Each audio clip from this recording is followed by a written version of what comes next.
Okay, so everybody, this is Nakiya. I'll go ahead and give you a minute from the beginning to kind of give a little bit about who you are, what you do, and just to give a quick rundown. But that's it. Just this is your moment. The rest of it is going to be us. You're stuck with me. Well, alrighty then. My name is Nakiya. I go by Key. I am a yoga instructor. So that's my superpower to the world. I make everyone attempt to feel better about themselves physically, mentally. I don't really focus you spiritually, but yeah. And I met Tasha, and we are very similar, yet will often stand very separately on views. So she makes my life interesting. Likewise. That's the term you're using, is interesting. I mean, so I'm one of those people that when she calls or she sends a text message, I'll call.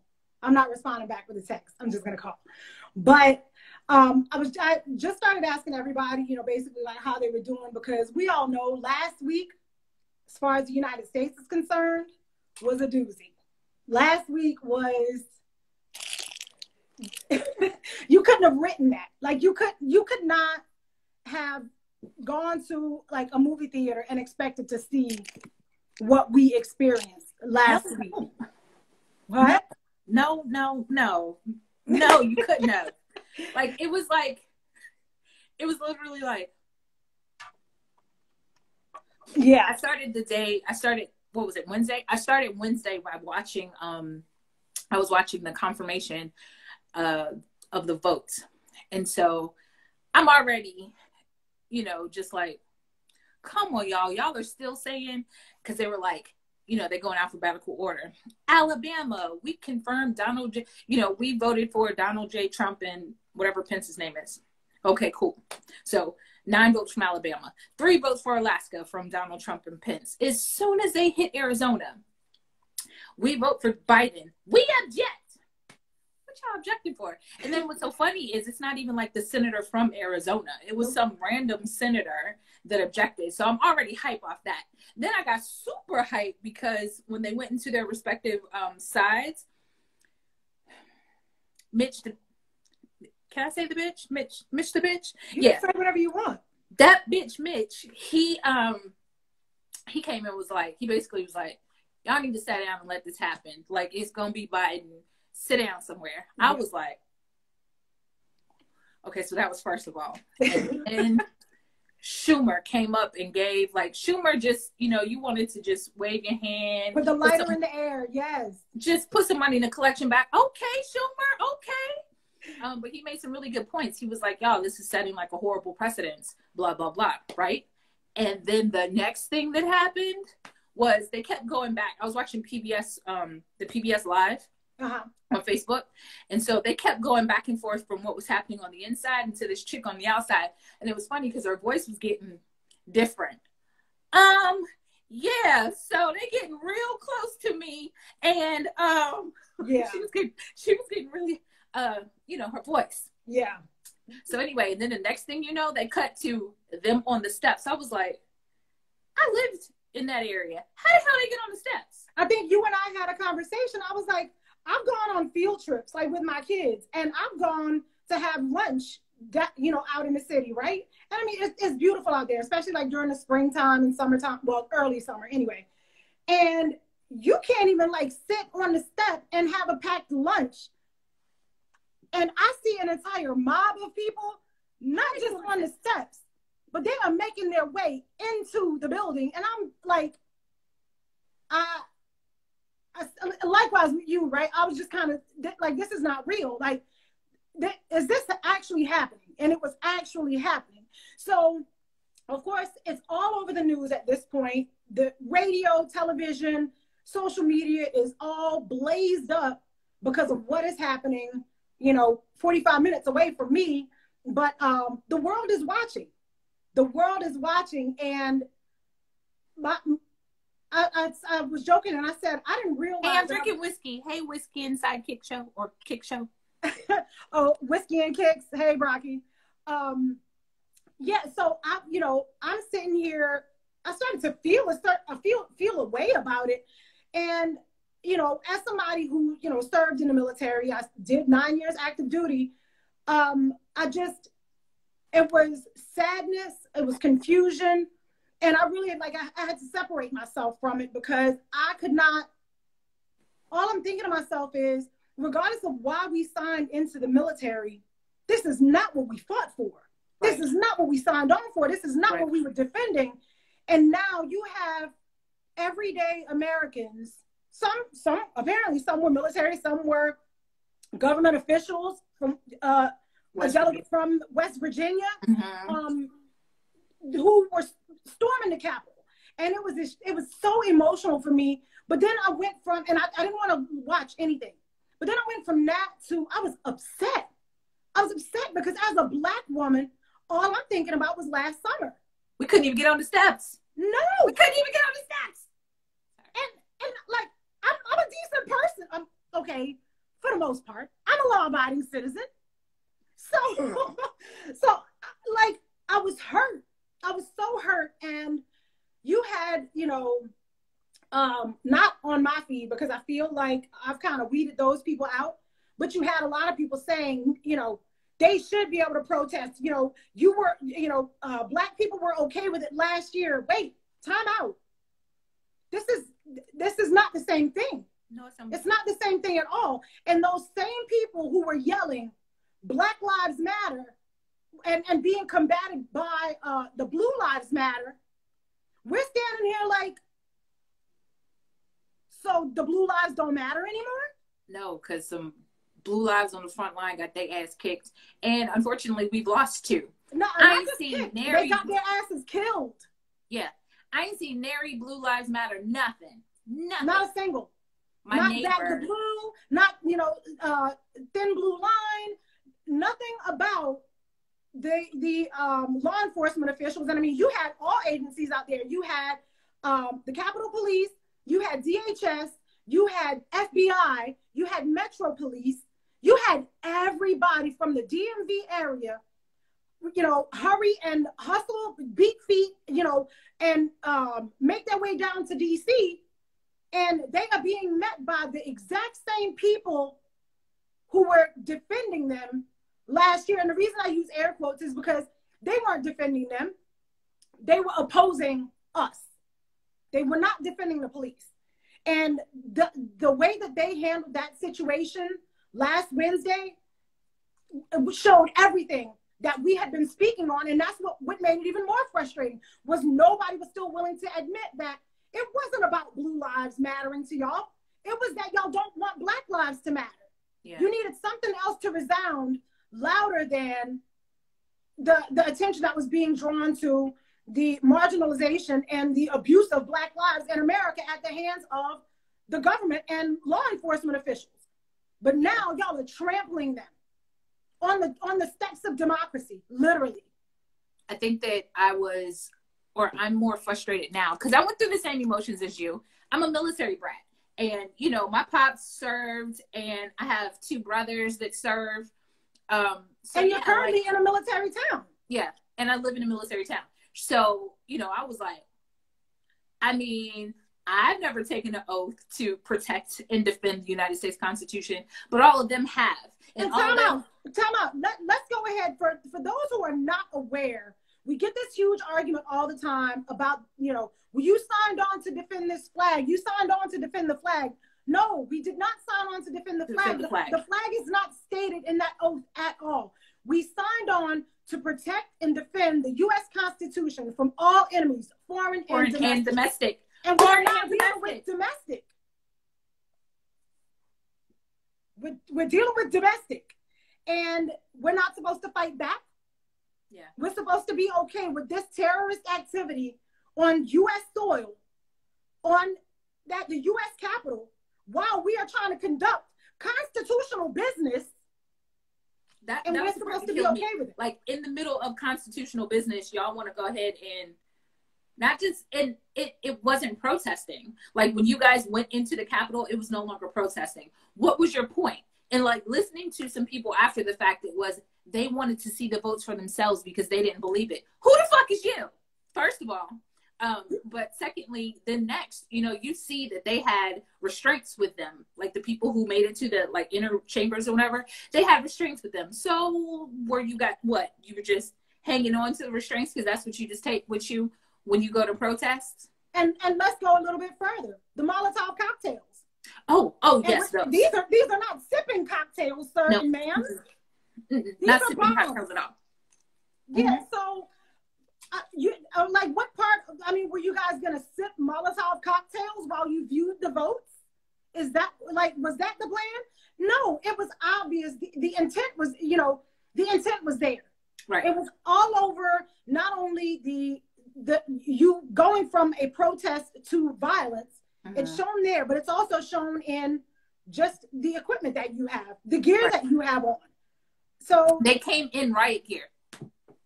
Yeah. Like military grade riot gear, or you know, the helmets, the Kevlar. They had all that military. First of all, where you get it, but secondly, you can get that anywhere. Girl, you can go on Amazon. You can get that at surplus stores. Why do you have it? Yeah, why? Well, because you know, I mean, it's a lot, and I'm a Second Amendment girl. Like, I believe that, but there needs to be some balance of it. But you have a lot of them that say, you know, hey, we need to keep all of this gear ready for whenever we actually have to go against the military to defend ourselves from the government. So, all right, go ahead and buy all the flak vests that you want.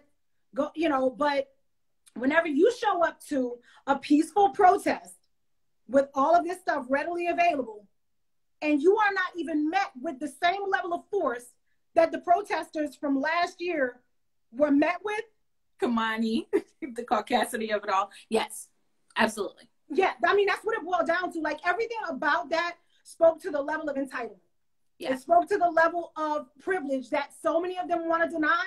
I would never, in my wildest dreams, and you were talking about a U.S. Army veteran, a current, you know, employee of the government who does not, like, I would never in a million years think, oh, well, I can just show up. I already know I have to submit my name, submit my social security number, just for me to go and walk into that building.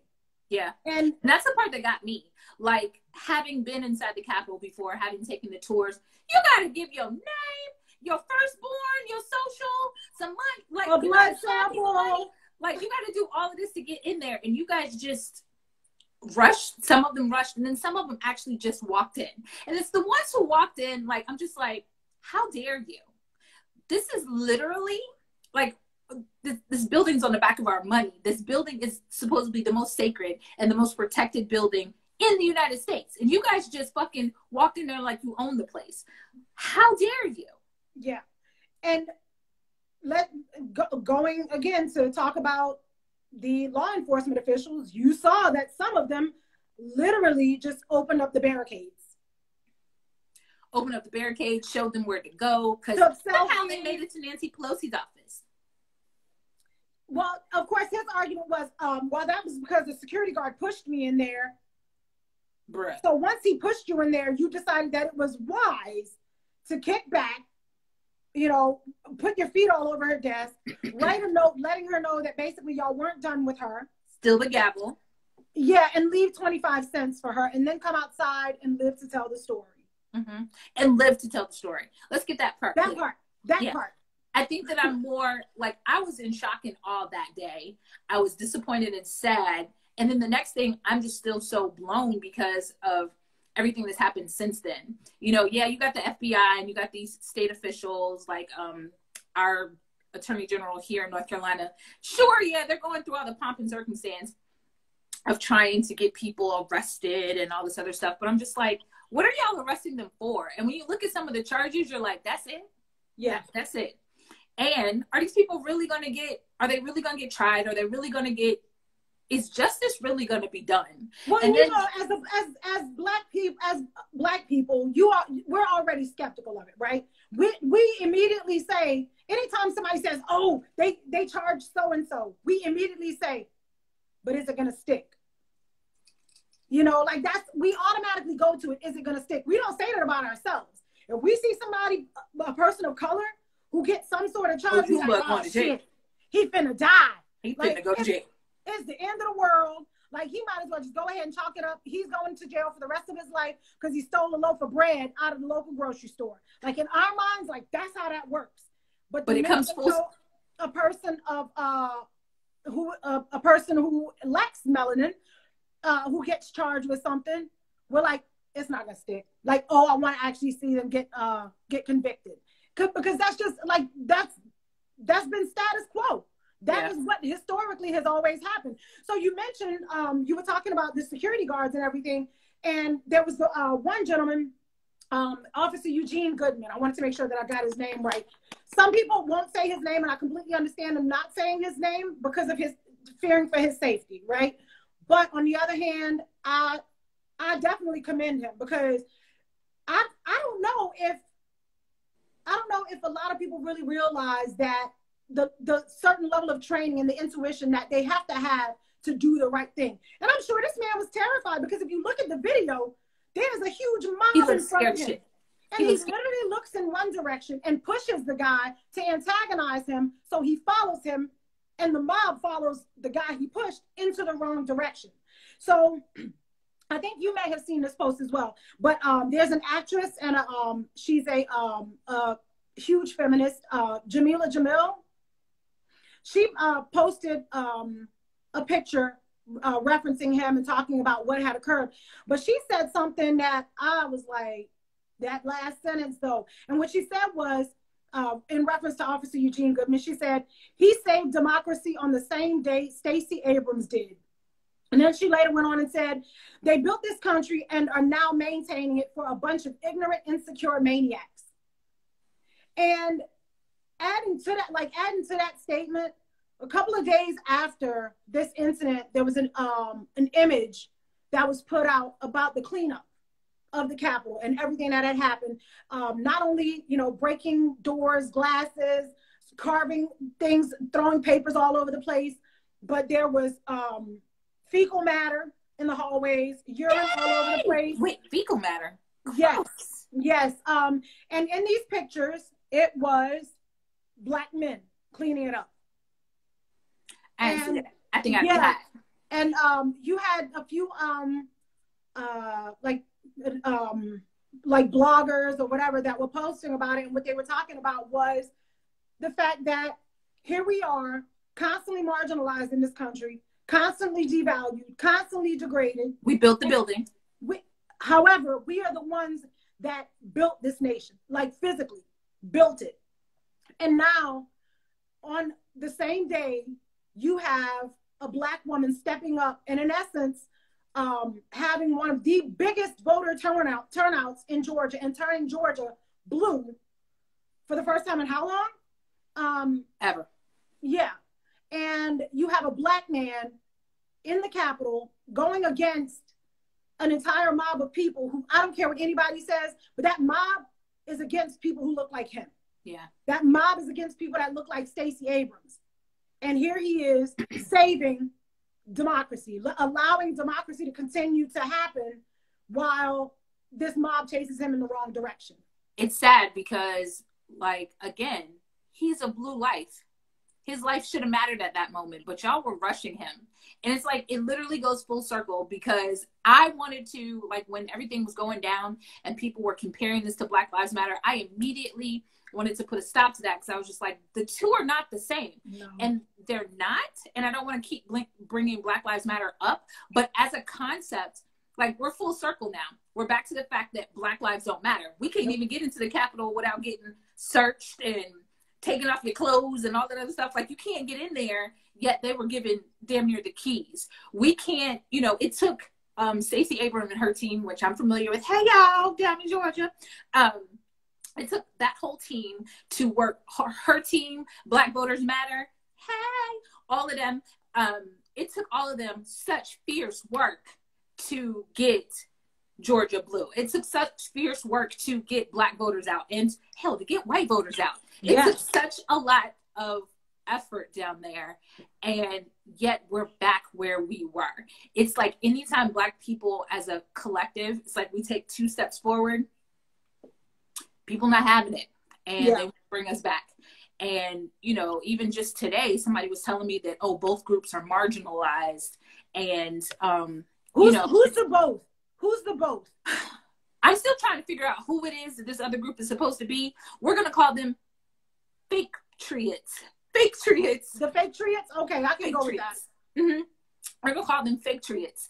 And, yeah, so it's, this person was saying that both groups are marginalized. And, you know, he and I agree on one thing.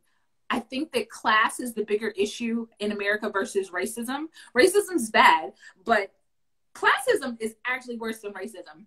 That's what people, a lot of not rich, non-colored people, they don't get that. Like, trust me, your friend up there, the rich one in the White House, he don't give a shit about you, little poor white person here in North Carolina that always tends to vote red. He don't care. He don't care. So I do think, so I agree that classism is a huge issue, right? But I can easily put a white person in a suit. They can be broke as shit. I can put them in a suit and teach them how to talk and teach them how to walk and put them into a room full of, you know, racists and bigots, and they will float through. I cannot take a black person and do the same thing. You can't, you can hide your class, right? You can fake your class.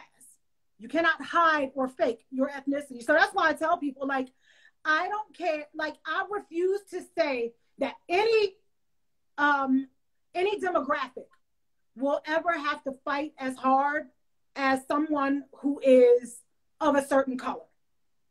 And I'm not even just speaking about, you know, black people. I'm saying anywhere you go, your color will be you cannot hide that. I can hide my origin. You know, I can hide that. You know, if I don't want to be from the United States, I can go ahead and possibly pull off, you know, being Dominican, Puerto Rican. Like, I can be something else, right? If I walk into a room full of homosexuals, lesbians, I can hide and be a lesbian. My sexuality can be hidden. I can never ever hide my skin color.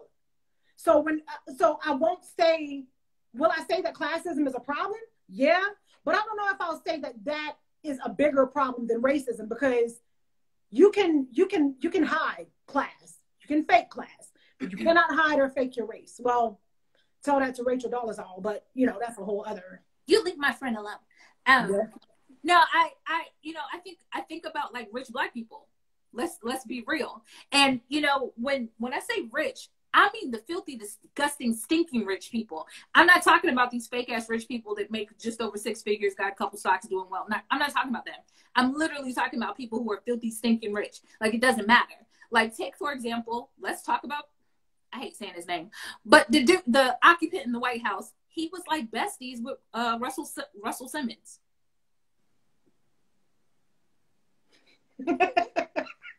That's what I'm saying. Yeah, I think people forget his past, who he was before he went into the White House. He was still an asshole. Sorry, I'm on a public platform. Anyway. I mean, but it's a public platform with me on it, so yeah. Look at Oprah's pretty cool, but look at how many people respect Oprah. Do they really respect her? No, they respect her money. Yeah. They respect her power, her ability to be connected. Yeah. And so when I say classism, I dare mention power as opposed to just your class. It's all about power. All about power. And whether your power be your race, whether your power be your money, it's about power. Yeah. I will definitely agree with that. Moving on. What? I said moving on.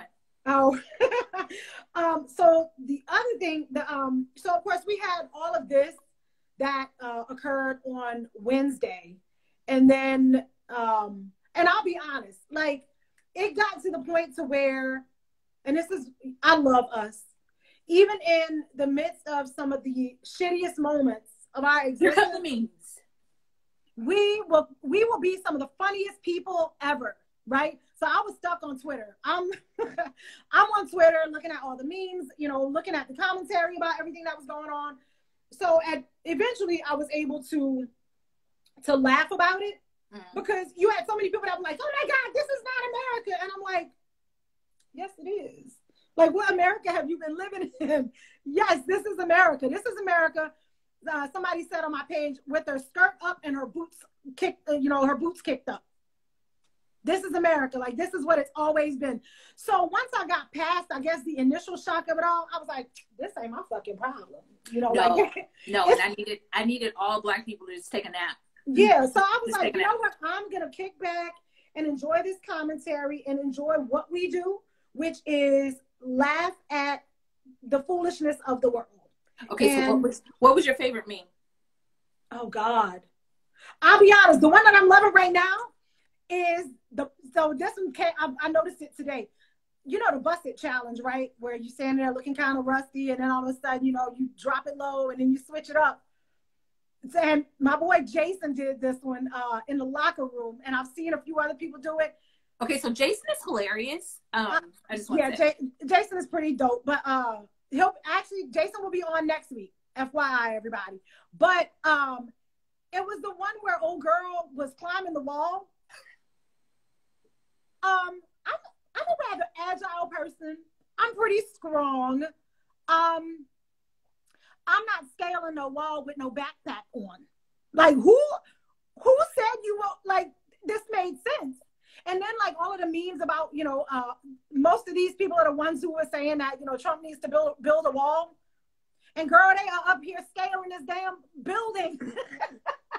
My favorite one is the wall too, but my favorite one is someone put Super Mario Brothers to the people scaling the wall. And so then as they were falling off, you heard, that one is by far the one that still makes me laugh 3 days later. I feel like we're gonna have this well into it, but 2020 was rough, but like 2021 has come in talking about some hold my beer. So here, hold this. Yeah, hold this. So I'm hoping this was it, but I'll be honest, and I'll go on record and say this part, and then let's move on to some happier stuff, or a little lighter fare. You told me I had to talk short. Whenever he addressed the nation in his recording, I want to know who wrote it. First of all, who wrote that? Because whoever did it. Yep. Girl, look, the minimum, I know it's not him that wrote it, and they literally forced him to say everything that is on that teleprompter, you do not add or take away a word. And the only reason I know this is because everything like, there was a very limited amount of adjectives and adverbs. Yeah. And he looked so uncomfortable reading it. He looked like somebody had put like itching powder in his suit. Like, he would twitch every now and then. And I was like, this is a hostage situation. And I noticed that a lot of other people recognized the same thing. He was very uncomfortable reading it. But some points that I wanted to mention is A, he never said that he ceded the election to Biden. He never used those words. B, at the end of his statement, he again referenced his supporters and said that, he loves them and that he appreciates them. And what was the most disturbing thing to me was he said, this is just the beginning. The beginning of what? Huh? So everybody who's kicking back saying, well, no, we just need to let him ride this time out because it's done.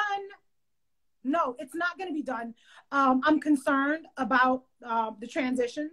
I'm concerned about the president and VP elect and the amount of security that they're going to need. And, that was another thing that came up is they're having to vet our military members to make sure that they will not allow something to happen. Yeah, and I think that's what's most disturbing. Very much needed. I'm not saying it's a bad thing, but the timetable is so short. Like it's sad that we have to go there, but it's real. Because so many, like, honestly, they had so many supporters on the inside. And then you still got, like, tonight, I was watching the news. You got my North Carolina, my lawmen, my House of Representatives people they opposed the vote, or yeah, they opposed the results. And they don't think that he should be impeached. No, he's got 10 days. Just let him stay. Okay? Like Bernie Sanders, and I know that he's always the savior when it comes to these type of thoughts. But, you know, he said it well. He was like, this sets a horrible precedence if we let him stay in office. Yeah. And I absolutely agree. We have to show him, his followers, and anyone else who wants to be like him that this won't be tolerated. Yeah. Because you incited a riot. You incited domestic terrorism. And but yeah. For the record, that final statement should have let everybody know he's not done. He's not done. They are not done. And we would be fools to let our guard down. So that's all I'm going to say about that. We are done. Now we need to talk. We need to go ahead and have a little conversation. So I have been a huge fan of her since Lions and Tigers and Bears. When Jasmine yes. So I was waiting for this album to come out. And I've always said that she's underrated. She is an amazing vocalist. She's an amazing storyteller. So when this album came out, of course, you know, I'm up at, you know, the crack of dawn. So I'm listening to it and I was like, yes. And for those, you know, who have not heard of it or whatever, the title of the album is called Hotels, Heaux. I always say that we get to claim that as Louisiana people, but that's, you know, that's just me. So Hotels comes out, right? And you have people say, oh, no, Jasmine, no. This is like, you have a lot of people objecting to, like, why are we glamorizing women, you know, being out here being sluts and whores? And then I want to say maybe like a day or two later, I had to bring him up to you and you were like, I don't even know who this person is. I was like, you don't need to know who he is. I just need you to understand what he's doing and where he is. There is an artist, and I use that term loosely because I don't really care for his music. He got music? NBA young boy. Who is he in the NBA? Somebody answer that. No. Can he play basketball? I mean, maybe he can. Maybe Y2K. I don't know. But I said Y2K. Goodness, I just dated myself. But so he actually more recently, the reason he was like in the news about his parental status, his hotels. No, well, because he got Yaya Mayweather, who is the daughter of Floyd Mayweather, pregnant. So that's why, of course, everybody starts talking about it. And then when they look into it a little bit further, oh, never broke again. Thank you. Because I don't listen to him. Yeah, and I didn't care. Look, I'm actually. But is he rich though? Like, what is never broke again? Does he have any money? Who the fuck is he? Does he have any money? He's an artist. But anyway, so Key, focus. So this dude just turned 21 and he's got 7 kids. 7. And nobody is bashing this dude. Everybody is looking at Yaya as like, she's got one child, the one that she just had with him. But then there's the argument about, oh, you know, he can afford it. But forget about his money. I'm telling you, that's the argument is, hey, when you got money like that, you can have all of these kids. Yeah, with the same woman, like, keep these kids together. Keep them together. But 7 kids by the age of 21. And you have Jasmine Sullivan, who is, you know, she's much older. Jasmine Sullivan is almost my age, who is talking about the freeness of being able to enjoy sex and the craziness that comes along with it sometimes for women. You know, there's these little random, the album is only like 30-something minutes long. So it's quick songs, but little stories in between where, you know, women are talking about, like Ari Lennox, she talks about, you know, like the dick was so good. She was about to like destroy her entire career behind it. You know, she talks about like how much it spoke to her soul. And I need to find out who she was talking about because apparently it's somebody who matters. Who? I said, right. Yeah. But Because that explains a lot now, actually. About Ari? Mm. Yeah. But you listen to a few more stories, and there's another story that is Amanda's Tale, and she's talking about how social media has made things kind of difficult, and she feels like, I might not look like them, I might not have the money like them, and I might not have the clout like them, but I got this pussy, and he's always gonna come back for that. And it said on one hand it's empowering, but then on the other hand it's degrading, because it's like, is that all that I'm worth? Like, is that where all my worth is? I think that I liked the project, because do you call them albums anymore? I don't know. No. I like the project because it went through all the emotions, and it went through all the feelings, and it went through all the things that we as women feel. Because the first couple songs I was like, this is clever. I don't resonate with it, but this is clever. But by the end I was like, yeah, this is me. Mm-hmm. Yeah, I get this. Like Girl Like Me.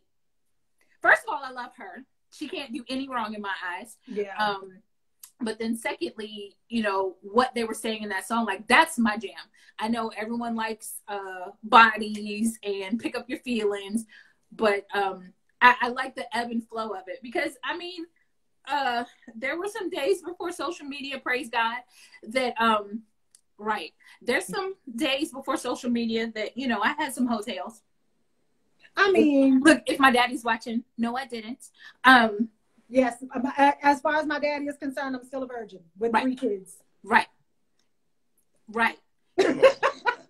my pop saw where we made the announcement that we were going on today. He was like, "What's this happening at 8:00?" I don't know. I don't know. I don't know what she's talking about. But no, what you were talking about, I actually paid attention to that as well. Like, you kind of watched the cycle of it. But there was one part of it that I hate, the fact that we don't want to acknowledge it, but that male ego, I really feel like that's what it all boils down to. It boils down to the fact that if we level the playing field and say, you know what, let women own their sexuality just like men do, these men could not take it. Their fragility of their ego, and a woman just kind of being like, yeah, I appreciate that, but like, you can't come and hang out around my friends, because like, I'm just using you for that pipe. Like, they would be hurt. They would be hurt, especially if they know, like, oh yeah, I just hooked up with her, but now she's gonna go off and allow some other dude to beat too. They don't like that. Yeah. They don't like it. They say they do, but if she's the one that, like, he is digging like that, just like on the flip side, women do. She's like, oh, this is my man. This is who I want. So she's focused on him. Meanwhile, he's out gallivanting and doing whatever. She'll suck it up a little bit more. But these men are not ready for that. So, go ahead. My message is to, like, my little niece that's on my Instagram, and, to the younger ladies. Like, decide who you're going to be and go in that lane. Yes. I say that because back to the fragile male ego and stuff like that.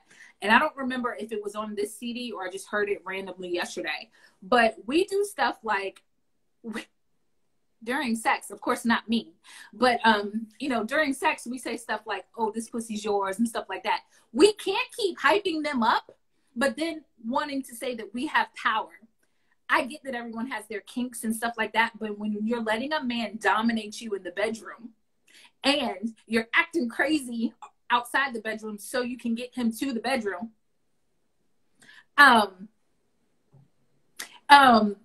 you're giving him power. So you then can't turn around and say, oh, but I want my power, or I'm doing this for empowerment. Pick a struggle. That's all I'm gonna say. Yeah. Well, I think there's a maybe there's a translation of empowerment, a variation of the translation of empowerment, right? On one hand, it's I own myself, my sexuality, and what I will and will not do with it, right? Because, like, I'll go back to, like, whenever I was younger, and I tell everybody, look, I have been my father's daughter my entire life. Even before I knew my dad, I was my father's daughter, and there was, like, I have a hyper sense of sexuality. Right. So I said it the other day. I was like, I can make a piece of loose leaf paper thinking it has chemistry with me. I have chemistry with myself, so people think. But anyway, yes, drink your beverage. So, but like as my mom would talk about it, it was just so technical and clinical, and it was sex is for making babies, and that's it. Is it? Because that's not what it feels like, but okay. So, so it was like super. P.S. Mr. Tasha's daddy. She's never done this before. He's not on Instagram. We're good. Oh. So, but yeah, it's just like I feel like we need to stop that part, right? Because that empowerment comes from us now owning the fact that the only person that's getting gratification out of sex should not be a man. Agreed. It should not just be a one-sided deal. It should not just be that I lay here and as this one lady who was like giving sexual instructions, he should not be able to jack off in my vagina. Yeah, because I mean, whenever you think about it, if you're getting no pleasure out of it, that's really about him. So if this is, I'm sorry, I mean, it was just, it's real, but yeah. But when you really think about it, so why should a woman not be able to look at sex, look at sexuality, and embrace hers? So that's where that empowerment comes from. It's not necessarily the being empowered over a man or having control over them with their sex or their sexuality, but it's more so being able to, because I agree with you, that's not empowerment. If you giving him the kitty at his beck and call, right? If you don't want to sit there having a lie to him and saying, "Yeah, daddy, this yours," like, no, sir, your stroke game is terrible. So, no. I think that sexuality and empowerment is on a spectrum. But as ladies, young ladies, because again, I'm speaking to the young ladies, I need us to do better. Because honestly, as a 21-year-old, ain't no way in hell I would be his 7th, his 8th, hell, his 6th, 5th, or 4th baby mama. No. So I agree, but I don't like whenever we say, "Oh, as women." No, as humanity, as people, we need to do better. No, I think that he needs to do better. Don't get me wrong, but I think that women, we need to do better in those regards as well. Like, to me, empowerment is you taking ownership in that type of shit too. Like, really? Like, what the hell do you see in him first and foremost? Start there. But, they're 21, whatever. But, just, I don't know, make better choices. I get that pregnancies happen. I get that it's the blessing and miracle and all that other stuff. But I also know in pop culture, using a condom and going raw and busting up in her. Shooting up the club. Okay. Yeah, exactly. Exactly. Yeah. That starts at home. But see, this is the thing, right? I think that guidance starts with having realistic conversations. Realistic. Because you can't sit up here and not tell and not teach your daughters about sex and not allow your daughters to own their sexuality, but your boy, you hand him condoms at the door and no. My argument is, who are they fucking? Like, if you're telling your son he can go out here and smash everything that comes in his line of sight, but yet your daughters need to stay chaste, your daughters need to remain virgins until they're grandparents, like, who they fucking? Right. Who they sleeping with? Right. And so, them other people's daughters. Mm-hmm. Yeah, that's other people's daughters, not mine though. Oh, so your daughter get to stay, pure as a driven snow, while, your neighbor, like, she got to get plowed, like snow in Maine.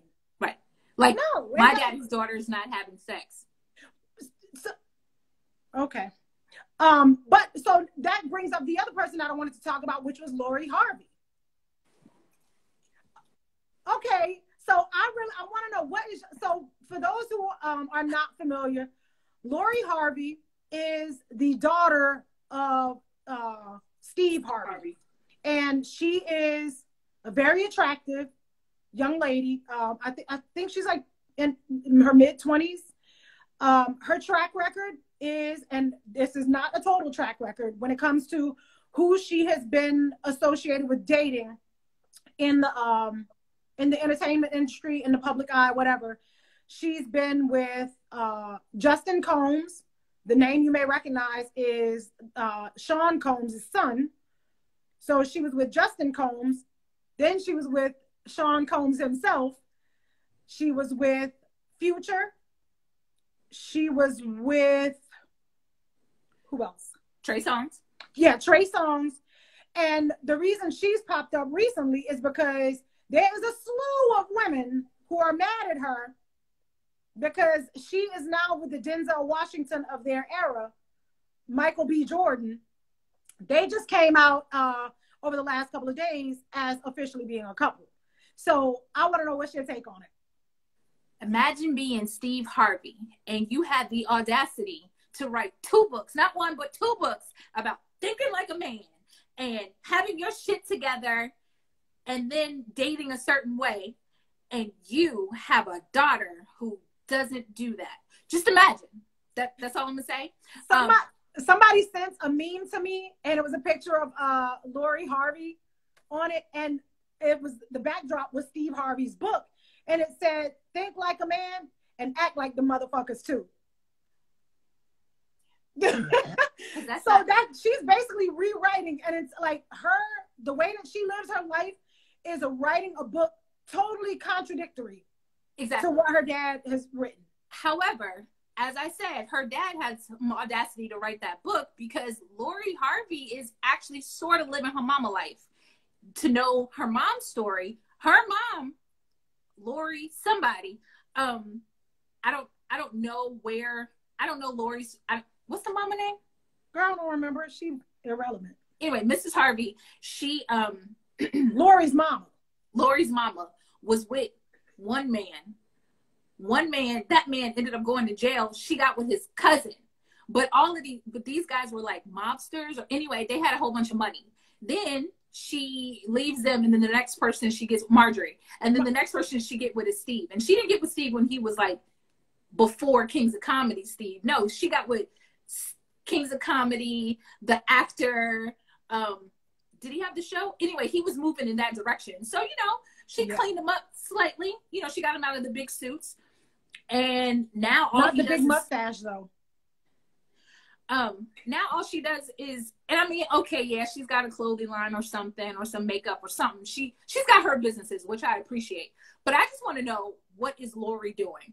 I'm not mad at Lori for dating all these men. I'm not even mad at her for dating the creep she got with Rich Steve. Exactly. She got with Rich Steve.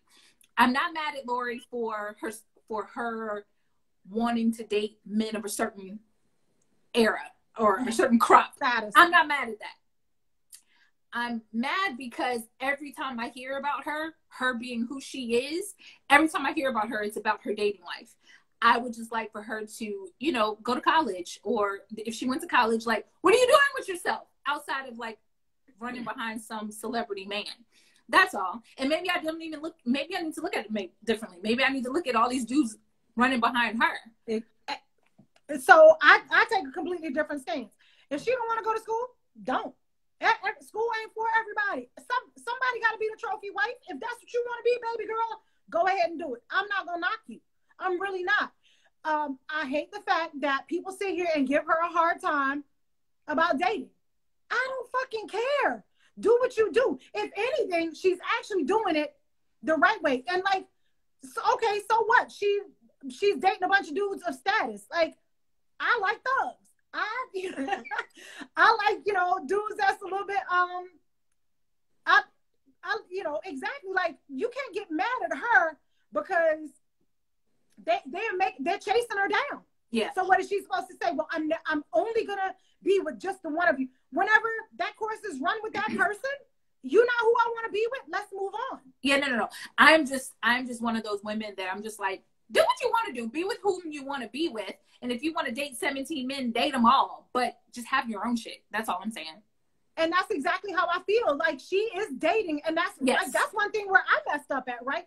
I would be committed to that person and I ended up married 3 times. Like, I should have been out here. Like, I could have been somebody's trophy wife. Maybe. I would have been, like they probably wouldn't want to take me out in front of people because they would have to like give me notes and tell me what I can and can't say or whatever. But I don't see anything wrong with what she's doing. I feel like people need to leave her the hell alone. Let her live her best life. She is bothering no one. She is a grown woman. She is a consenting adult. So if that is what she wants to do, then let her do it. It's not like she's going to beat these dudes upside the head and saying, oh no, you are going to care for me now. These dudes are chasing her down. These dudes are writing her in their songs. So obviously, and that's another thing. Now, of course, yes, we can speculate that she probably is having sex with every one of them that she's with. And that doesn't bother me. But the thing is, again, that's her business. Right. Now we go back to the whole Jasmine Sullivan situation. As women, if that's your hotels, that's your hotels. Those are yours to own for you to live your life however you want and write your story however you want. Key can go and write hers however she wants. Tasha can go and write hers however she wants. And let's stop worrying about what she's doing. She's not hurting anybody. And it just frustrates me. She hurt my feelings. She got Michael B. Jordan. So I honestly believe it's more a publicity stunt because Michael Jordan was all this, everybody was getting on him, getting in this shit about black women. Right. And so now he's dating one of the cutest black women on earth. Yeah. So I don't know that it's real because I really think that, he's waiting for me. Huh? You might be in denial just because, you don't want her to have Michael B. Jordan. And she had Trey. Okay. So she had two of my faves. I'm feeling a certain type of way. Other than that, yeah, go for it. I just can't believe she's with Future. Future, he's kind of gross to me. Sierra was with Future. Like, for right. Whatever, he must be doing something right. Because they give in to him. I think the Future, Future might have some good mouth game. Yeah, he got to. Future, it's something, because he's not handsome. No, he's not. At all. Yeah. But, yeah. Future just personally freaks me out. So anybody who's been with Future, I'm kind of like, ew. That's just me. That's just me. But now people are asking Sierra, like, what prayer did she say for Russell Simmons? Russell Wilson. Huh? Because I need to know. I need to know. I like corny dudes. I'm just saying, y'all. No, at least she did not. Yeah, Lori Harvey did not have another one of his kids. So, I mean, for that, I'm proud of her because I was scared. I was scared for a moment. No, she doesn't come off at, no, she's not going to have children. She may never have children, but she's not going to be that chick to have children until she's married. That's what I genuinely feel about her. I feel like she is controlling, she's controlling her life and doing what it is that she wants and going to get what she wants. Yeah. And whatever Again, I don't have any beef with who she's dated, how many people she's dating, who she's fucking, like none of that bothers me. I just, as a woman, I just want her to have some business that doesn't involve men. Everything ain't for everybody. Every woman is not built the same. Every woman is not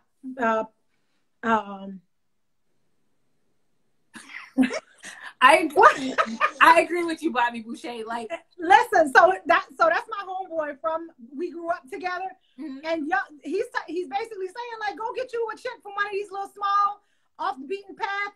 I like corny dudes. Like for real, like that's where we at. I mean, that's where I come from, and like I swear, like I pass by a mirror and I have a moment with myself because of me. Okay. So yes, I've been doing squats. But meanwhile, they chasing down Lori Harvey, and everybody gets to enjoy her, but she gets to enjoy the life that she wants. So I personally, like I said, whenever we talked about it earlier, I was curious to know what you thought about it, but I'm not even going to put that pressure on her. I'm not even going to say, because, so this is totally Nakiya speaking, out of my childhood. Her parents have given her everything. She has all the tools to be anything that she wants to be in the world. She could start businesses. She has seed money. She could be a philanthropist. She can do anything she wants to be because her parents not only have the money to support, like she has means, she has resources. And the only thing I know her for is who she's fucking. So I blame her, but I also blame society because, again, I really could care less about who she's in bed with, but this is the only thing I seem to know about Lori Harvey and her mom. Well, I totally just lost my train of thought. I don't remember what I was gonna say, but oh yeah, what I was gonna say is oftentimes those who have things handed to them are the worst ones. You know, and I even say that on a lower level. Whenever I look at some of the successful people from, you know, my upbringing, popping it in people's mouth is where she exactly, you know, for her, that's status. That's where she's made it. But for somebody who has never had, they want to work hard to have something, right? So they put in the effort. For her, she may not have any work ethic. I'm not saying that she doesn't, but she might not have any because of the fact that she's had everything handed to her. So she doesn't even realize the value of the resources that she has, you know, at her disposal. We recognize it because we are the have-nots. We are on the other side, and we are wishing we had that opportunity to have this level of resources and seed money to be able to start whatever business we would like. I mean, I need seed money. That's all I'm saying. I mean, don't we all? I don't know what mine would be for, but you know, don't we all? Yeah, but I don't want, like I said, I don't want to keep anybody longer. I appreciate everybody who tuned in to listen to me and Nakiya go off about this society that we live in, political and pop culture. But I will be doing this every Tuesday. And if there are topics that y'all want to discuss, of course, feel free to DM myself. Well, you'll have to DM me because you won't know who the guest is until that week. But next week, we actually have my boy Jason will be on with me. But again, Nakiya, go ahead, give people the rundown about who you are, what you do, for those who tuned in a little bit later. So I'm Nakiya. I am Yoga with Key. I teach yoga, of course. I make people feel better about themselves physically and mentally. Physically, physically. I've been drinking. Physically and mentally.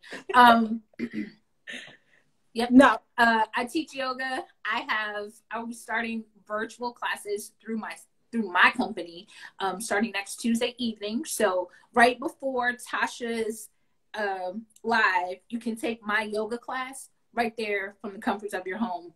That's what you can do. And then you can also reach me at Colors of Yoga Raleigh. I am also with the Mastermind Yoga crew. So, you know, I'm trying to get out there. I need seed money just in case anybody wants to, you know, give me Lori Harvey's money. Yeah. I'm an Aries. I like long walks along the beach. Oh my God. So I appreciate y'all tuning in. If you are not following her, go over to yoga_with_key, which is KI. Again, that's yoga_with_key. And follow her, and you can find out, you know, what services she has available to the community and how to access them. But again, I will catch you all. Yes. Well, I don't know why you had to type it again because it's right there. But anyway, like I said, thank y'all for tuning in. And if you have questions, comments, concerns, slide up in my DMs. Not with no foolishness because I'll block you in a minute. But anyway, y'all seriously enjoy your evening. Take care of yourselves. Make sure that you are giving yourself some space for mental peace because it's a crazy freaking world. We done already went through enough craziness in 2020. Yes, yoga is great for that. 2021 looks like it is not letting up whenever it comes to worldwide events along with this virus that we're having to deal with. So make sure that you are taking care of yourself because if your mental goes, so does the body. But anyway, thank y'all for joining in and I will see y'all next week. Deuces. Bye.